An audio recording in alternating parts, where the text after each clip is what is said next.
ನಮಸ್ಕಾರ ವೀಕ್ಷಕರೇ, ಇಂದು ನಾವು ಹಿಂದೂ ಆಗಿ ಹುಟ್ಟಿ ಕ್ರಿಶ್ಚಿಯನ್ ಆಗಿ ಮತಾಂತರಗೊಂಡು ಪ್ರೀತಿಗಾಗಿ ಇಸ್ಲಾಂ ಧರ್ಮಕ್ಕೆ ಮತಾಂತರಗೊಂಡ ಈ ನಟಿಯ ಬಗ್ಗೆ ತಿಳಿದುಕೊಳ್ಳೋಣ. ಅದು ಯಾರು ಗೊತ್ತಾ? ತನ್ನ ವಿವಾದಾತ್ಮಕ ವೈಯಕ್ತಿಕ ಜೀವನದಿಂದಲೇ ಸದಾ ಸುದ್ದಿಯಲ್ಲಿರುವ ಈ ನಟಿ ಹಲವು ಬಾರಿ ಧರ್ಮ ಬದಲಾವಣೆ ಮಾಡಿಕೊಂಡಿದ್ದಾರೆ. ಹಿಂದೂ ಧರ್ಮದಿಂದ ಕ್ರಿಶ್ಚಿಯನ್ ಧರ್ಮಕ್ಕೆ, ನಂತರ ಇಸ್ಲಾಂ ಧರ್ಮಕ್ಕೆ ಮತಾಂತರಗೊಂಡರು. ಅವರ ಆಧ್ಯಾತ್ಮಿಕ ಪಯಣ, ಮದುವೆಗಳು, ಕಾನೂನು ಹೋರಾಟಗಳು ಮತ್ತು ಸದ್ಯ ಅವರ ಧಾರ್ಮಿಕ ನಿಲುವು ಏನು ಎಂಬುದರ ಬಗ್ಗೆ ಒಂದಿಷ್ಟು ಮಾಹಿತಿ ತಿಳಿಯೋಣ. ನವೆಂಬರ್ 25, 1978ರಂದು ಮುಂಬೈನಲ್ಲಿ ನೀರು ಬೇಂಡ ಆಗಿ ಜನಿಸಿದ ರಾಖಿ ಸಾವಂತ್ ಮಧ್ಯಮ ವರ್ಗದ ಮರಾಠಿ ಹಿಂದೂ ಕುಟುಂಬದಲ್ಲಿ ಬೆಳೆದರು. ಅವರ ತಾಯಿ ಜಯಾ ಬೇಡ ಆರ್ಥಿಕವಾಗಿ ಕಷ್ಟಪಡುತ್ತಿದ್ದರಿಂದ ರಾಖಿ ಚಿಕ್ಕ ವಯಸ್ಸಿನಲ್ಲೇ ಕೆಲಸ ಮಾಡಲು ಪ್ರಾರಂಭಿಸಿದರು. 1990ರ ದಶಕದ ಕೊನೆಯಲ್ಲಿ ಹಿನ್ನೆಲೆ ನರ್ತಕಿಯಾಗಿ ವೃತ್ತಿ ಆರಂಭಿಸಿದ ಅವರು ತಾಯಿ ಮರುಮದುವೆಯಾದ ನಂತರ ಸಾವಂತ್ ಎಂಬ ಉಪನಾಮವನ್ನು ಅಳವಡಿಸಿಕೊಂಡರು. 2000ನೇ ಇಸವಿಯ ಹೊತ್ತಿಗೆ ಮೈ ಹೂನಾ, ಮಸ್ತಿಯಂತಹ ಚಿತ್ರಗಳಲ್ಲಿ ಡ್ಯಾನ್ಸರ್ ಮೂಲಕ ರಾಖಿ ಪರಿಚಿತರಾದರು. ನಂತರ ಭಾರತದ ಪ್ರಸಿದ್ಧ ರಿಯಾಲಿಟಿ ಟಿವಿ ವ್ಯಕ್ತಿಗಳಲ್ಲಿ ಒಬ್ಬರಾಗಿ ಗುರುತಿಸಿಕೊಂಡರು. ಸುಮಾರು 2009ರಲ್ಲಿ ರಾಖಿ ಮತ್ತು ಅವರ ತಾಯಿ ಹಿಂದೂ ಧರ್ಮದಿಂದ ಕ್ರಿಶ್ಚಿಯನ್ ಧರ್ಮಕ್ಕೆ ಮತಾಂತರಗೊಂಡರು. ಈ ನಿರ್ಧಾರದ ಬಗ್ಗೆ ಅವರು ಸಾರ್ವಜನಿಕವಾಗಿ ಹೆಚ್ಚು ಮಾತನಾಡಲಿಲ್ಲ, ಇದೊಂದು ವೈಯಕ್ತಿಕ ವಿಷಯ ಎಂದು ಹೇಳಿದ್ದರು. ಧರ್ಮ ಬದಲಾದರೂ ಅವರು ಬಾಲಿವುಡ್ ಮತ್ತು ರಿಯಾಲಿಟಿ ಶೋ, ಟೆಲಿವಿಷನ್ಗಳಲ್ಲಿ ತಮ್ಮ ಕೆಲಸವನ್ನು ಮುಂದುವರೆಸಿದರು. ಚಿತ್ರರಂಗದಲ್ಲಿ ಅತಿ ಹೆಚ್ಚು ಚರ್ಚೆಗೆ ಒಳಗಾಗುವ ಸೆಲೆಬ್ರಿಟಿಗಳಲ್ಲಿ ಒಬ್ಬರಾಗಿ ಉಳಿದುಕೊಂಡರು. 2019ರಲ್ಲಿ ರಾಖಿ ಅವರು ಯುಕೆ ಮೂಲದ NRI ರಿತೇಶ್ ಸಿಂಗ್ ಅವರನ್ನು ರಹಸ್ಯವಾಗಿ ಮದುವೆಯಾಗಿದ್ದಾಗಿ ಹೇಳಿಕೊಂಡಿದ್ದರು. ಬಿಗ್ ಬಾಸ್ 15ರಲ್ಲಿ ರಿತೇಶ್ ಕಾಣಿಸಿಕೊಳ್ಳುವವರೆಗೂ ಈ ಮದುವೆ ಬಗ್ಗೆ ಊಹಾಪೋಹಗಳಿದ್ದವು. 2022ರ ಆರಂಭದಲ್ಲಿ ಈ ಜೋಡಿ ಬೇರ್ಪಟ್ಟಿತ್ತು.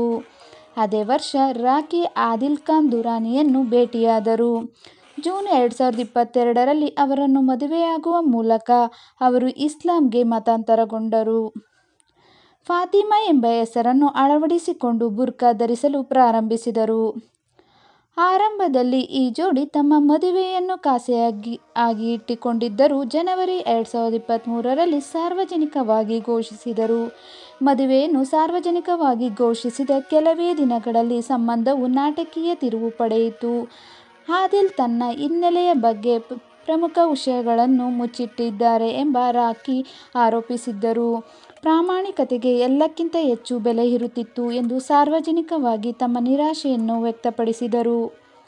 ಫೆಬ್ರವರಿ 7, 2023ರಂದು ಅವರು ಓಶಿವಾರ ಪೊಲೀಸ್ ಠಾಣೆಯಲ್ಲಿ FIR ದಾಖಲಿಸಿದರು. ಆದಿಲ್ ವಿರುದ್ಧ ಕೌಟುಂಬಿಕ ದೌರ್ಜನ್ಯ, ವಂಚನೆ, ಆರ್ಥಿಕ ದುರ್ನಡತೆ ಮತ್ತು ಇತರ ಆರೋಪಗಳನ್ನು ಮಾಡಿದರು. ಅದೇ ದಿನ ಆದಿಲ್ನನ್ನು ಬಂಧಿಸಲಾಯಿತು ಮತ್ತು ನಂತರ ನ್ಯಾಯಾಂಗ ಬಂಧನಕ್ಕೆ ಕಳುಹಿಸಲಾಯಿತು. ಮೈಸೂರಿನಲ್ಲಿದ್ದ ಆದಿಲ್ ಕುಟುಂಬವನ್ನು ಭೇಟಿಯಾದಾಗ, ನಾನು ಮೂಲತಃ ಹಿಂದೂ ಕುಟುಂಬದಲ್ಲಿ ಜನಿಸಿದ್ದರಿಂದ ಅವರು ತಮ್ಮ ಮದುವೆಯನ್ನು ಒಪ್ಪಿಕೊಳ್ಳಲು ನಿರಾಕರಿಸಿದರು ಎಂದು ರಾಖಿ ಹೇಳಿಕೊಂಡಿದ್ದರು. ಹಲವು ತಿಂಗಳ ಕಾನೂನು ಪ್ರಕ್ರಿಯೆಗಳ ನಂತರ 2025ರ ಕೊನೆಯಲ್ಲಿ ರಾಖಿ ಮತ್ತು ಆದಿಲ್ ಸೌಹಾರ್ದಯುತ ಇತ್ಯರ್ಥದ ನಂತರ ಪರಸ್ಪರ ದಾಖಲಿಸಿದ್ದ FIRಗಳನ್ನು ಬಾಂಬೆ ಹೈಕೋರ್ಟ್ ರದ್ದುಗೊಳಿಸಿತ್ತು. ಇದರಿಂದ ಅವರ ಕಾನೂನು ವಿವಾದವು ಅಧಿಕೃತವಾಗಿ ಅಂತ್ಯಗೊಂಡಿತು. 2026ರ ಹೊತ್ತಿಗೆ ರಾಖಿ ಸಾವಂತ್ ತಮ್ಮ ಪ್ರಸ್ತುತ ಧಾರ್ಮಿಕ ಗುರುತನ್ನು ಸಾರ್ವಜನಿಕವಾಗಿ ಸ್ಪಷ್ಟಪಡಿಸಲಿಲ್ಲ. ಅವರು ಇಸ್ಲಾಂ ಧರ್ಮವನ್ನು ಮುಂದುವರಿಸುತ್ತಿದ್ದಾರೆಯೋ ಅಥವಾ ಕ್ರಿಶ್ಚಿಯನ್ ಧರ್ಮಕ್ಕೆ ಮರಳಿದ್ದಾರೆಯೋ ಅಥವಾ ಮತ್ತೆ ಹಿಂದೂ ಧರ್ಮವನ್ನು ಸ್ವೀಕರಿಸಿದ್ದಾರೆಯೇ ಎಂಬುದನ್ನು ಖಚಿತಪಡಿಸಿಲ್ಲ. ಹೀಗಾಗಿ ಅವರ ಆಧ್ಯಾತ್ಮಿಕ ಪಯಣವು ಊಹಾಪೋಹಗಳೊಂದಿಗೆ ತೆರೆದುಕೊಂಡಿದೆ. ಇಷ್ಟು ನಟಿ ರಾಖಿ ಸಾವಂತ್ ರವರ ಬಗ್ಗೆ ಇರುವ ಮಾಹಿತಿ. ಧನ್ಯವಾದಗಳು.